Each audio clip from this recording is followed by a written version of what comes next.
Hi hello నమస్తే welcome back to iDream media. ఈరోజు మనతో ఉన్నారు ఎక్స్పర్ట్ ఆన్లైన్ అకాడమీ డైరెక్టర్ అయిన గణేష్ గారు. అలాగే is a competitive exam coach కూడా. So group C and D ఈ ఎగ్జామ్స్ గురించి ఇన్ఫర్మేషన్ అనేది ఈరోజు ఎపిసోడ్లో పూర్తిగా తెలుసుకుందాం. నమస్కారం సార్. నమస్తే అండి. సార్, ఆఫ్టర్ కోవిడ్ ఇది ఒక బిగ్ నోటిఫికేషన్ అని చెప్పొచ్చేమో. మొదటిసారిగా గ్రూప్ సి అండ్ డికి సంబంధించి నోటిఫికేషన్స్ అయితే వెలువడ్డాయి.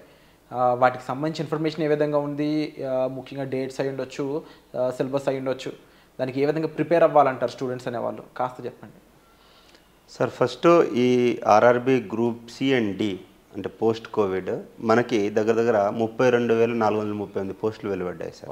ఇది పెద్ద నెంబర్ అని చెప్పొచ్చు, చాలా పెద్ద నెంబర్ ఇది. అండ్ ఎస్పెషల్లీ నిరుద్యోగులకి ఇది సదవకాశం.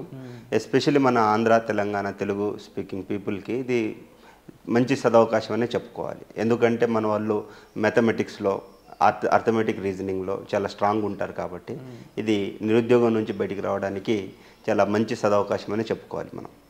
సో దీన్ని మీరు ఎలిజిబిలిటీ క్రైటీరియా అడిగారు కాబట్టి దీనికి మినిమం 10th క్లాస్ పాస్ అయి ఉంటే చాలు. అండ్ ఐటీఐ అనేది అది ఒకవేళ ఉంటే మంచిది, ఐటీఐ అనేది ఉంటే మంచిది, లేదా అప్రెంటిస్ చేసి ఉంటే మంచిది. అయితే ఏజ్ విషయానికి వచ్చేస్తే ఇంతకుముందు మనకి 18 సంవత్సరాలు టు 32 ఇయర్స్ ఉంటుండే, 18 to 32 ఉంటుండే. బట్ ఇప్పుడు ఏమైంది అంటే బికాజ్ ఆఫ్ ద కోవిడ్ చాలామంది ఈ యొక్క విద్యార్థులు కావచ్చు వీళ్ళు నష్టపోయారు కాబట్టి వాళ్ళకి కొంచెం ఏజ్ రిలాక్సేషన్ 36 వరకు పెట్టారు. ఈవెన్ జనరల్ వాళ్ళకు కూడా 36. సో దాని తర్వాత ఏజ్ రిలాక్సేషన్ వర్తిస్తుంది అన్నమాట. సో ఇది చాలా మంచి అవకాశము. ఎవరైతే అంటే చాలామంది ఏమనుకుంటారంటే నోటిఫికేషన్ చదవకుండా ఓన్లీ 32 ఇయర్స్ ఉంది అనుకొని ఆగిపోతారు. అలాంటి వాళ్ళకి నేను చెప్పేది ఏంటంటే ఇప్పుడు ఈవెన్ జనరల్ వాళ్ళకి కూడా 36 ఇయర్స్ ఉంది కాబట్టి మీరు ఇది గుర్తించాల్సిన అవసరం చాలా ఉంది. అండ్ ముఖ్యంగా ఇందులో ఉండే సిలబస్ ఏ విధంగా ఉండే ఛాన్సెస్ ఉన్నాయంటారు? ప్రీవియస్ క్వశ్చన్ పేపర్స్ అనేవి ఎంతవరకు వాల్యూ, ఎందుకంటే ఆఫ్టర్ లాంగ్ టైం తర్వాత నోటిఫికేషన్స్ వస్తున్నాయి కాబట్టి ప్రీవియస్ క్వశ్చన్ పేపర్స్కి ఏమన్నా వర్త్ ఉంటుందా? అండ్ కట్ ఆఫ్స్ వెయిటేజ్ ఏ విధంగా ఉండే ఛాన్సెస్ ఉన్నాయంటారు? ఇప్పుడు ఇది ఇన్ టోటల్గా 100 మార్క్స్కి ఉంటుందండి. ఈ 100 మార్క్స్లో maths 25, general science 25, reasoning and intelligence 25 and general awareness అనేది 20 మార్క్స్కి ఉంటుంది. సో 100 మార్క్స్కి ఉంటుంది.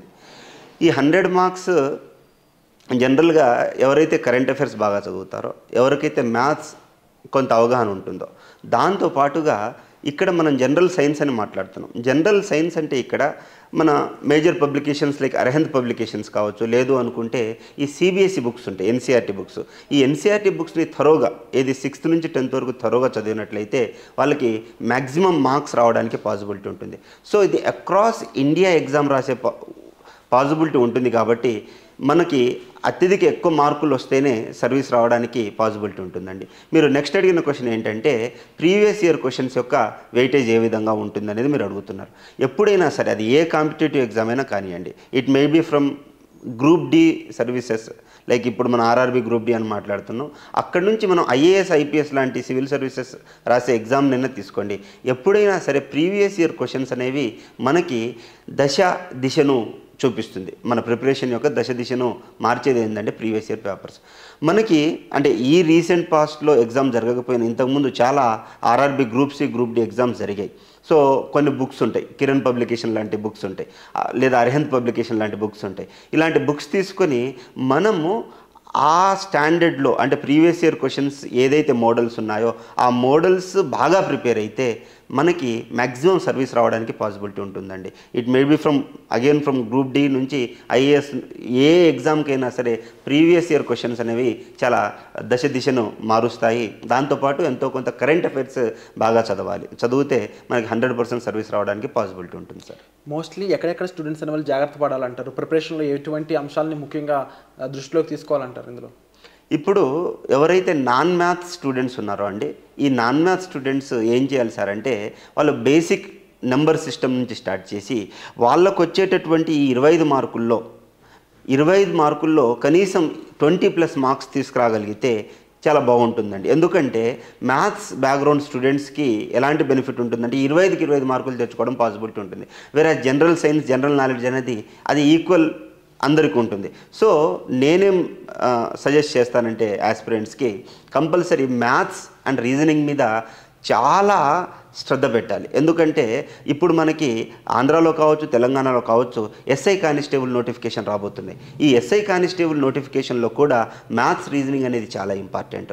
ఈవెన్ ఎస్ఎస్సి సీజీఎల్లో కావచ్చు, వేరియస్ ఏ ఎగ్జామ్లో అయినా సరే మ్యాథ్స్ అండ్ రీజనింగ్ అనేది చాలా వెయిటేజ్ ఉంటుంది. సో మీకు ఒకవేళ ఈ యొక్క మ్యాథ్స్ రీజనింగ్లో ఇబ్బంది ఉంటే మనం ఏం చేయాలి అంటే ప్రాపర్ టీచర్ల దగ్గర కోచింగ్ తీసుకోవడం కావచ్చు, లేదు అనుకుంటే ఫెల్లో ఆస్పిరెంట్స్ ఎవరైతే ఉంటారో రూమ్మేట్స్ కావచ్చు, ఫ్రెండ్స్ కావచ్చు, వాళ్ళ దగ్గర నేర్చుకొని అంటే మ్యాథ్స్ అనే ఫోబియా లేకుండా కొంచెం కష్టపడితే 100% సర్వీస్ వస్తుంది. అండ్ మీరు అడిగిన దానికి ఎక్కడ మనం ఎక్కువ మిస్టేక్ చేసే పాసిబిలిటీ ఉంటుందంటే మ్యాథ్స్ అండ్ రీజనింగ్ దగ్గర అక్కడ మిస్టేక్ చేసే పాసిబిలిటీ ఉంది. రెండోది ఏంటంటే ఈ యొక్క స్టాటిక్ సిలబస్ చదువుతూ అది చాలా ఎక్కువ ఉంటుంది, వ్యాస్ట్ ఉంటుంది, కరెంట్ అఫైర్స్ మిస్ చేస్తారు. సో ఈ కరెంట్ అఫైర్స్ని ఫస్ట్ నుంచే ఒక నోట్స్లా రాసుకోగలిగితే మనకి 100% సర్వీస్ రావడానికి పాసిబిలిటీ ఉంటుందండి. సో గణేష్ గారు మీరు చెప్పండి, most of the people pass percentage సంపాదించడానికి ఏదైనా టిప్స్ కానీ టెక్నిక్స్ కానీ ఉన్నాయి? పాస్ పర్సంటేజ్ అంటే ఒకటే అండి, ఫస్ట్ మనము సిలబస్ కాపీ ఏదైతే ఉందో సిలబస్లో ఉన్న అన్ని అంశాల మీద, ఫర్ ఎగ్జాంపుల్ ఒక సింప్లిఫికేషన్ అని ఒక టాపిక్ ఉంది. ఆ సింప్లిఫికేషన్ అనే టాపిక్లో ఒక 20 మోడల్స్ ఉంటాయి. ఆ 20 మోడల్స్ కంపల్సరీ మీకు అవగాహన ఉండాలి. And previous year bits solve చేస్తూ ఉండగలగాలి. ఈ విధంగా ఎక్కడెక్కడ ఎక్కువ మార్కులు వస్తాయి, ప్రీవియస్ ఇయర్ని క్వశ్చన్ మనము సాల్వ్ చేసి దాని తర్వాత దాని మీదే ఎక్కువ ఫోకస్ చేస్తే మనకి 100% సర్వీస్ రావడానికి పాసిబిలిటీ ఉంటుంది. Wonderful sir. అండ్ స్టూడెంట్స్కి ముఖ్యంగా ఛాలెంజెస్ లాంటివి అనిపించే ఎక్కడ ఉంటారు ఈ ఎగ్జామ్లో? ముఖ్యంగా ఈ ఎగ్జామ్ మెయిన్ ఛాలెంజ్ ఏంటంటే అండి, ఇప్పుడు group C, group D first మన ఇండియాలో పాపులేషన్ విపరీతంగా పెరిగింది. దాంతోపాటు డిగ్రీ గ్రాడ్యుయేట్స్ వస్తున్నారు, బీటెక్ గ్రాడ్యుయేట్స్ కావచ్చు, అందరూ ఎక్కువ వస్తున్నారు. అండ్ దీని క్వాలిఫికేషన్ 10th క్లాస్. ఈ 10th అయిపోయిన వాళ్ళు ఇప్పుడు దీని minimum age 18, upper most age 36 అని మాట్లాడుకున్నాం. +3 బీసీ వాళ్ళకి, +5 ఎస్సీ ఎస్టీస్కి, లేదా దాని తర్వాత పీడబ్ల్యూడికి రిక్వైర్డ్ ఎంత ఉంటే అంత, లైక్ 10 ఇయర్స్ ఏదైతే ఉందో. ఈ 18 ఇయర్స్ పిల్లలు ఎవరైతే ఉన్నారో వాళ్ళు ఏమైనా ఆలోచిస్తారంటే, అయ్యో బీటెక్ చదివిన వాళ్ళకి ఎక్కువ నాలెడ్జ్ ఉంటుందేమో, నేను క్లియర్ చేయలేనేమో అన్న అపోహ ఉంటుంది. అలా ఏమి ఉండదండి. మనం ఏం చేయాలి అంటే సిలబస్ కాపీ తీసుకొని ప్రాపర్ కోచింగ్ తీసుకోగలిగితే 100% సర్వీస్ రావడానికి పాసిబిలిటీ ఉంటుంది సార్. Wonderful sir. సో విన్నారు కదండి, గ్రూప్ సి, గ్రూప్ టీకి సంబంధించి ఆర్ఆర్బీకి ఎలా ప్రిపేర్ అవ్వాలి ఏంటి అనేది. మీకు మరింత సలహాలు, సూచనలు కావాలనుకున్నట్లయితే డిస్ప్లే అవుతున్న నెంబర్స్ కాల్ చేసి మీరు గణేష్ గారి యొక్క హెల్ప్ అనేది తీసుకోవచ్చు. అండ్ అప్కమింగ్ కాంపిటేటివ్ ఎగ్జామ్స్ సంబంధించి మీరు ఏ ఇన్ఫర్మేషన్ కావాలనుకుంటున్నారో కామెంట్ సెక్షన్లో చాలా క్లియర్గా మెన్షన్ చేయండి. వాటిపై ఒక different and focus oriented episodes మీ ముందుకు తీసుకురావడానికి మేము తప్పకుండా ప్రయత్నిస్తాం. వచ్చే ఎపిసోడ్లో మళ్ళీ కలుద్దామండి. Thank you so much sir. Thank you.